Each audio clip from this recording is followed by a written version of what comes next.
मित्रों नमस्कार। मित्रों, आज के चाणक्य ज्ञान गंगा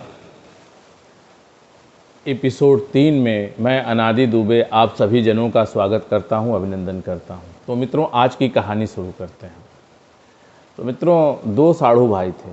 साढ़ू भाई हमारे ईस्टर्न यूपी, पूर्वी उत्तर प्रदेश और बिहार में कहते हैं दो बहनों के जो पति होते हैं वो आपस में साढ़ू भाई होते हैं। तो दो साढ़ू भाई थे, एक का नाम था मनोज और एक का नाम था दिनेश। दोनों में बहुत ही प्रगाढ़ दोस्ती थी। और जैसा आप लोगों को पता ही है, आजकल का जो रिश्ता है साढ़ू भाइयों का, वो आजकल के युग का बड़ा हिट रिश्ता है। तो वो हम प्याला हम निवाला, आपस में कोई राजदारी नहीं थी। कहीं भी घूमने फिरने जाना हो एक साथ ही जाते थे।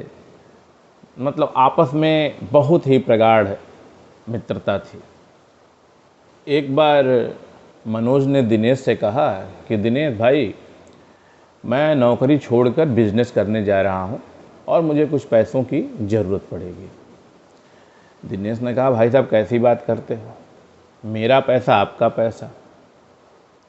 इस पे मनोज ने कहा कि देखो ऐसा है कि मैं आदमी हूँ बड़ा खरा, मैं पैसे तो तुमसे ज़रूर लूँगा, लेकिन इसका मैं बैंक के हिसाब से तुमको ब्याज दूंगा। तो इस बात पे दिनेश थोड़ा सा नाराज़ हो गया। भाई साहब कैसी बात कर रहे हो मनोज भाई, आपसे मैं इंटरेस्ट लूँगा, तो आप अगर इंटरेस्ट लेना है तो आप बैंक से ले लो, फिर मैं आपको पैसे नहीं दे पाऊँगा। तो इस बार तो मनोज ने कहा कि अरे भाई नाराज़ मत हो, मैं तो बस इसलिए कह रहा था कि आपको कोई नुकसान नहीं होना चाहिए इस मेरी वजह से। तो दिनेश ने कहा नहीं, नुकसान वाली कोई बात ही नहीं है, घर का काम है, आप बिज़नेस कर रहे हो, समझ लो मैं बिज़नेस कर रहा हूँ, आपका लाभ मेरा लाभ। और दिनेश ने मनोज को 5 लाख रुपए निकाल के दे दिया। समय बीतता गया। 6 महीने के बाद मनोज फिर से दिनेश को फ़ोन करता है कि दिनेश भाई ऐसा है कि 1 लाख रुपया अगर और तुम जुगाड़ कर देते तो मेरा काम थोड़ा और अच्छा हो जाता। थोड़ी सी एक पेमेंट फंस गई है, उसको पेमेंट करना है। दिनेश ने कहा कोई बात नहीं, आप ले लो। इस तरीके से करके कभी 25,000 कभी 20,000, 10 लाख रुपए मनोज ने दिनेश से ले लिए। ऐसे समय बीतता गया।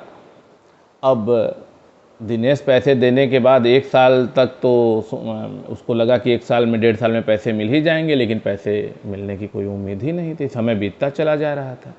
अब वो कैलकुलेटिव माइंड उसका सोचने लगा कि अगर ये पैसे मेरे पास होते और मैंने इन्हें बैंक में कर दिया होता तो बैंक मुझे इतना इंटरेस्ट देता, और मेरा ये नुकसान हो रहा है, वो नुकसान हो रहा है, लेकिन कुछ खुल के कह नहीं पाता था।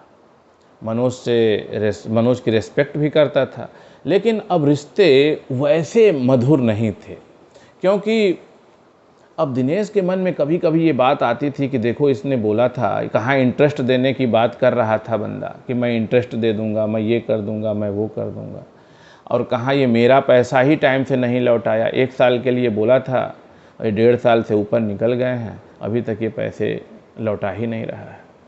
ऐसे समय बीतता गया। 2 साल हो गए, 2.5 साल हो गए, और दिनेश आखिरकार एक बार फ़ोन किया और बोला कि भाई साहब कुछ पैसों की ज़रूरत थी, और अगर आप मुझे कुछ पैसे दे दें।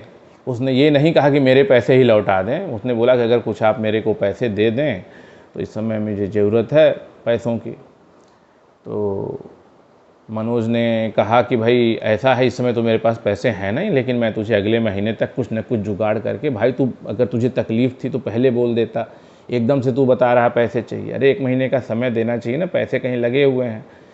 लेकिन 1 महीने में मैं सारा पेमेंट तेरा जो पहले का जो लिया हुआ है मैंने, मेरे से गलती हो गई थी, मैं कर दूँगा। फिर धीरे धीरे बेचारा मनोज वेट करता रहा। 1 महीने बीते, 2 महीने बीते, फिर 6 महीने भी गुजर गए। अब हुआ क्या कि मनोज दिनेश को पैसे तो दे नहीं रहा है, ऊपर से फॉर्च्यूनर गाड़ी और ख़रीद लाया।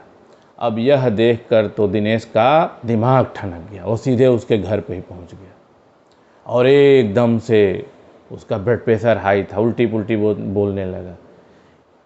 यार तू मेरा पैसा 4 साल से लेके बैठा हुआ है, धीरे धीरे करके इतने पैसे ले लिए और खुद फार्चूनर खरीद के ला रहा है और मेरे पैसे लटका के रखा हुआ है। दोनों तरफ से फिर झड़प शुरू हो गई। और आप लोगों को पता ही है कि झगड़े में क्या होता है, उल्टी पुल्टी बातें ज़्यादा होती हैं, मुद्दे से हट के फालतू बातें होने लगती हैं। मैंने तेरे लिए ये किया, मैंने तेरे लिए वो किया, तो ये सब बातें हो गई और बोलचाल बंद हो गई।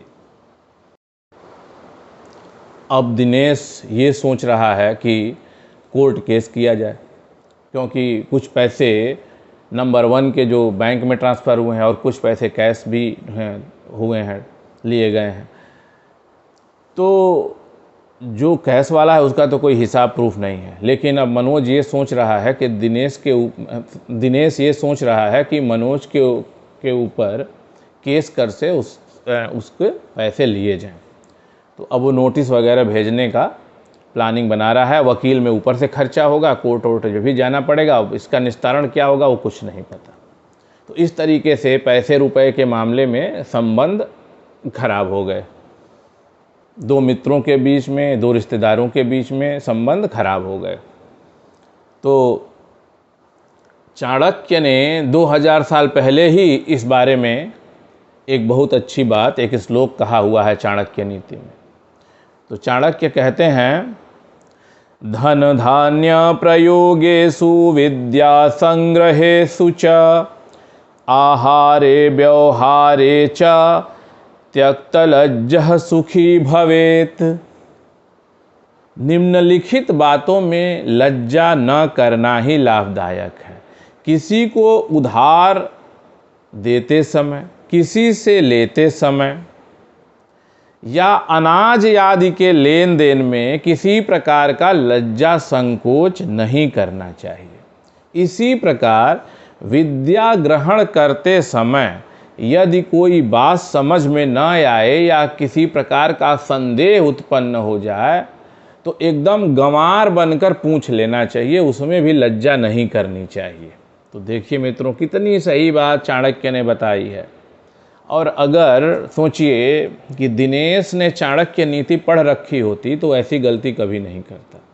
तो जब चाहे कोई कितना भी बड़ा आपका मित्र हो, रिश्तेदार हो, जैसे ही बात पैसे की लेन देन की हो तो टर्म और कंडीशन पहले से ही फिक्स कर लेने चाहिए और ऐसी बातें होनी चाहिए कि दोनों को नुकसान ना हो। किसी मीडिएटर को रख के, किसी को रख के पूरा का पूरा चीज़ें एकदम क्लैरिटी के साथ होनी चाहिए, जिससे कि आगे दिक्कत परेशानी ना हो। कन्फ्यूजन में जब चीज़ें रहती हैं तो हमेशा इस तरीके से परेशानियां उत्पन्न होती हैं और इसका परिणाम क्या होता है कि अच्छे बने बनाए संबंध रुपए पैसों के लेन देन में समाप्त हो जाते हैं। तो मित्रों, यह एपिसोड आपको कैसा लगा और शिक्षा आपको कैसी लगी, इस बारे में आप कमेंट करके बताइएगा। तो इस वीडियो में बस इतना ही। बहुत जल्दी ही मैं एक नए वीडियो के साथ आपके समक्ष पुनः उपस्थित हो जाऊंगा। तब तक के लिए मुझे आज्ञा दीजिए। धन्यवाद।